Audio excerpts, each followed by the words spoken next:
புடிவாதமானே ஒரு கடிவாளம் போட்டேன் மலை நாட்டு தேனே ஒன்ன மடி மேல சாச்சேன்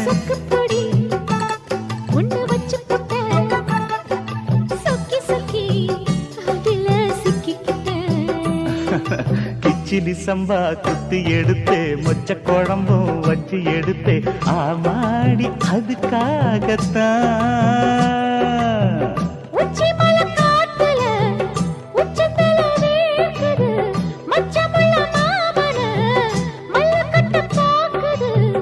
பக்கம் வந்து வருசு பார்க்கவா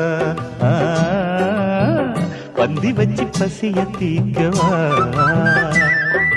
கிச்சிலி சம்பா குத்தி எடுத்தே மொச்ச குழம்பு வச்சு